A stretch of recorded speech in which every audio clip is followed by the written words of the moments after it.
Hi everybody, Suzanne in Ohio here.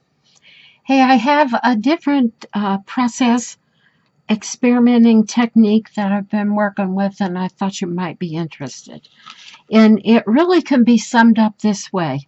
I'm making some fabric collages with three-dimensional elements, all made out of mostly fabric and paint. So I thought you might like to see how I'm experimenting and get some ideas for yourself. So the first piece here is one that I showed in another video as part of my bird series. Now, the last time I talked about my bird series, I was getting ready to stitch this tree sparrow. And with every bird, and this is my fourth bird, by the way, with every bird, I have to have a background setting.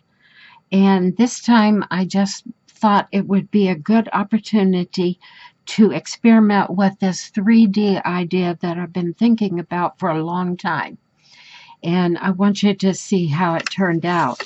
So, first of all, let me show you the bird up close if I can, because he's on a very stiff background and it's hard for me to bend this piece. But I came up with this collage after a series of planning process, which I will talk to you about. But what you'll first see is that all these elements are 3D. And nothing is really firmly attached to the background flat other than maybe the bucket. But you can see the blossom sticking up there and the space and the shadow underneath all the leaves. And even the bird, I'm going to leave him somewhat three-dimensional. I'm not going to push him down totally.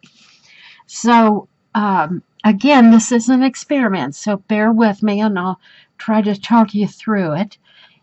First of all, it was so fun. It was challenging, but it was extremely fun. And I'm working my way through different ways to do it to come up with the best possible method for myself for the types of things I want to do. I actually have my next 4 planned, at least the basic elements of what they're going to be. Each one of them will have a bird and perhaps butterfly and honeybees. I don't know. Anyway, that's in the future. But for now, here's what I chose. I wanted this old rusty bucket, and I had to have some kind of flower or plant life coming out of it. And I decided on nasturtiums, mainly because the color of the nasturtiums would blend with the color tones in the bird, so there wouldn't be any competition there. And you should always repeat every color you're using at least twice, if not 3 times. I'll point that out to you. Just a simple art rule to help you get some cohesiveness and flow in your work. So I needed a background even to put the bucket on. So the first thing I did was paint the rocks and this little green plant life. Now, I take a lot of photos as I'm working, and I'll show you, I printed some off from my phone, and I'll show you how I go about thinking it through. So, this is a lightweight piece of canvas. Not at all canvasy, but almost. And that was my background. I could have used a heavier piece, but I'd already started on this, and that's what I went with. And so what I did was put some background washes in behind the rocks and behind this plant material. And I painted the rocks and the plant material first. Just acrylic paint, nothing fancy, right on the fabric. Now, I had this photograph of an old rusty bucket, and I just love that. So I printed it off in the size that I thought I wanted and cut it out. because I needed to keep my placement in mind. There was no need in me painting rocks that were going to end up behind the bucket. So you can see here, I put this down for placement, and I was playing around with placement for the bird. And I thought I wanted him to look like he's perched there on the handle, or whatever that is, where the bail attaches to the bucket. So that was my first thought. And how I went about creating that bucket and all the other pieces is, I'm going to show you some scraps that I have left so you can get a good idea. I had a canvas, I mean real canvas, not extra stiff, but pretty much, and, you know, stretcher weight. And so the first thing I did for the bucket was just take a big piece and I painted it beige. Now, why did I paint it beige? Because there's a little beige that peeks out from behind all the color and the rust. And I had to have something to start with. I much prefer painting light to dark and then going back with just some surface highlights. I am not claiming to be any kind of artist or painter. I do just enough to get by to create the things I want. So I took my photograph of the bucket, and let me show you. And I started marking it off with the magic marker and separating all these different elements of the bucket. And I cut those all out separately. And then I started gluing them together on top of each other. And if you can, I don't know if I'm able to show you or not, but the bucket itself is very three-dimensional. And even the band around the bottom, and it's just, I had so much fun with that. I can't keep my brain from playing around with the next idea. I don't want to jump ahead of myself too soon and get myself in a mess here in my so-called little studio, which is nothing more than my bedroom. But I have to hold myself back because this was so fun and basically so easy. And because the element itself is attractive, it just made the piece come alive. So what I did was the same thing for the nasturtium petals and the leaves. And let me show you a couple of them here. Now I've got another batch of nasturtiums started, and these are going to be the red nasturtiums. So I just painted the whole piece in various shades of red to red-orange, and then I cut these shapes out, and that's how I first started. And then later I will come back and cut the petals into it, and then start folding and bending, and that's the way that I approach that part of it. Here's a piece of green that I haven't used yet, and you can see it's kind of messy and dappled and different shades, and all the better. Too neat and too perfect is very unrealistic. And I painted the back of it a little bit lighter green because the back of nasturtium leaves are lighter. And I didn't know if any of them would show up, but I couldn't take a chance. I didn't know if maybe I would be able to bend. See, I can bend that leaf up as if it's curling a little bit, and I wanted the color on the back as well. So that's how I approached that. And then I cut these out. See if I have any here at the next stage.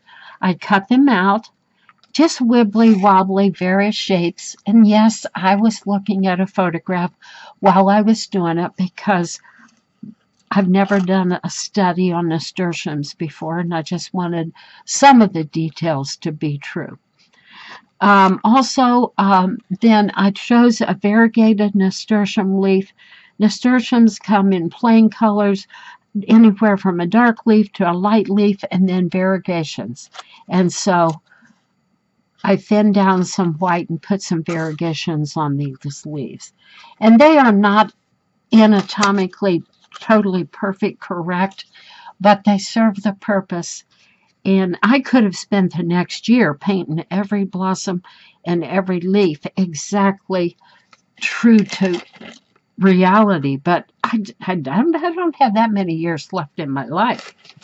So I decided to take a more, I'll say, a rough approach, and yet try to get it very pleasing to the eye and very recognizable to the brain. Now, about the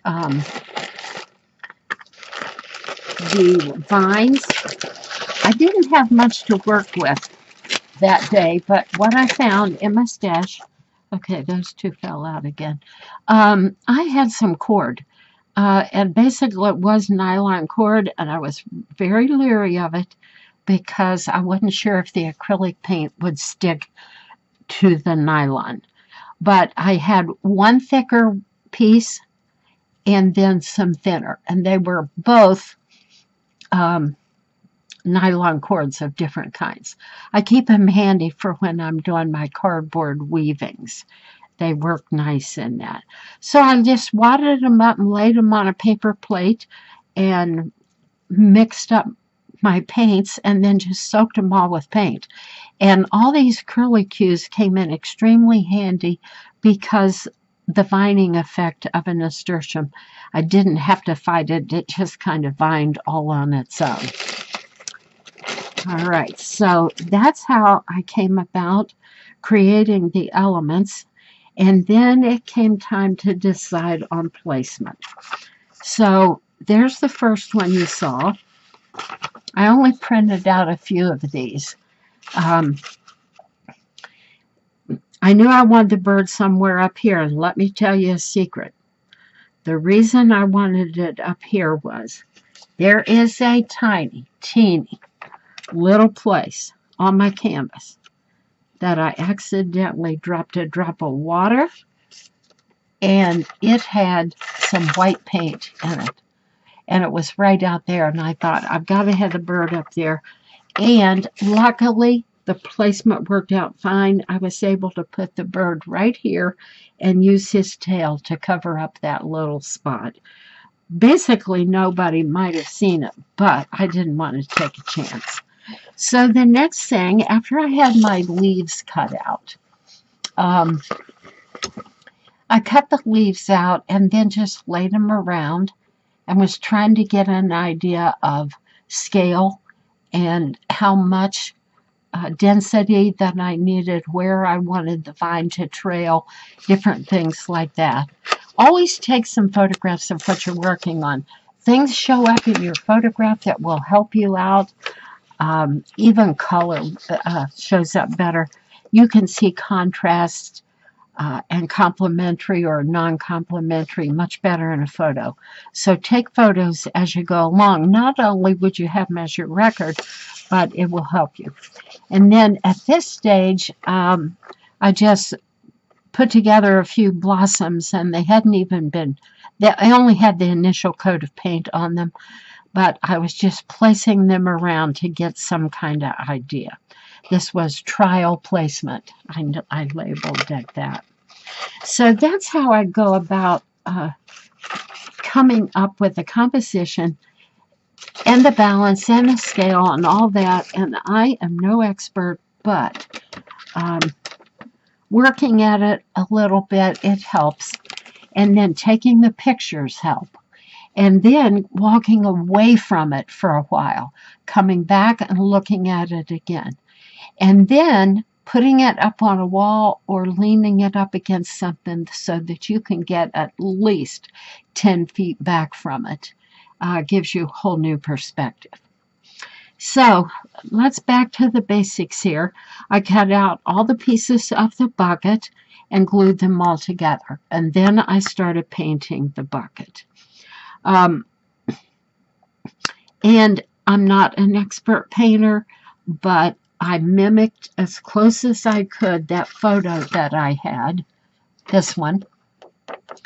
But yet, I had to change it because over here you can see on the right side of the bucket, and here, it was too dull and disappearing. So I had to go back and add some highlights and push the color over just a little bit. And then cutting out all the leaves and the blossoms. Now, the blossoms, I'm not absolutely crazy wild about these blossoms, but they're all right. They're just all right. One thing I don't like about the leaves or the blossoms is how flat the paint is on the canvas. Now, I could have gone to all the trouble to spray them. There is such a thing as a very lightweight spray varnish. And if I do another piece and I get real serious about it, maybe I'll do that. But for now, it's just fine. And that's the nature of the beast, because the canvas is so absorbent and it has a little texture showing through. So I painted all the blossoms. Then I cut them according to how I wanted them, pinched them together. A lot of this has Fabri-Tac glue, and that is in fact how I began to glue things down. I started down here on this trailing vine and just glued where I knew I exactly wanted that piece. And then maybe I jumped over here and glued these down because I knew I wanted these two big ones over here for the balance. And then, okay, so on and so forth. But everything is glued down. And then this technique is also new to me, and that is using some wool rovings. I did it on another piece that I recently finished, and so it worked out so well that I ordered myself a very cheap entire set, 100 different colors of wool rovings, and I used some gray and 2 shades of green. And you can't really tell that, but your brain does. Subconsciously, you know that the shadows are right. And I stuffed it in where I needed it to look more denser and shadowy. And here's the best place to point that out.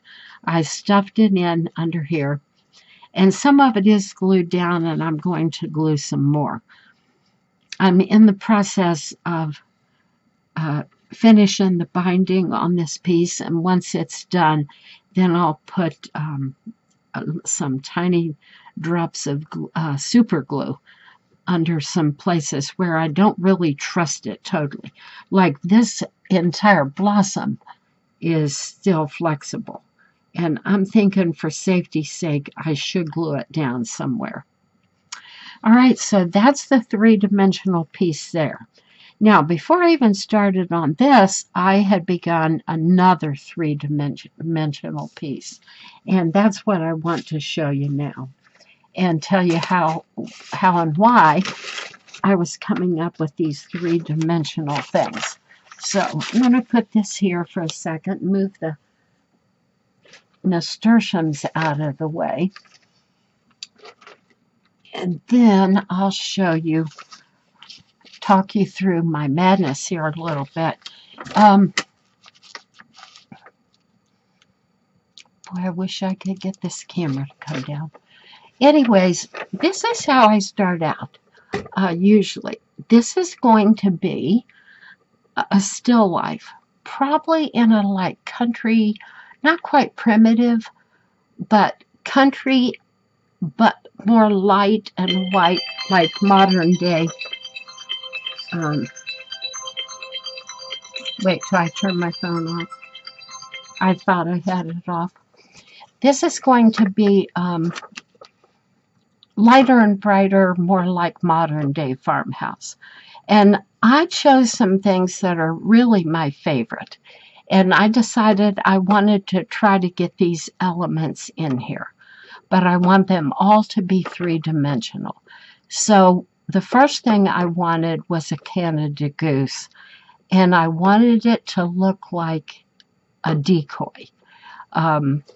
And duck decoys are either carved out of wood, or the very old ones are made out of fabric. In fact, canvas, most of them.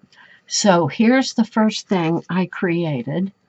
I made this three-dimensional Canada goose, and he will be, as you can see, he will be the central element, not the only big element, but the central element in my still life. And how I did him was, again, I wanted him to puff up and be three-dimensional. So I had my basic shape and portions, and I realized I was going to have to put a gusset in it.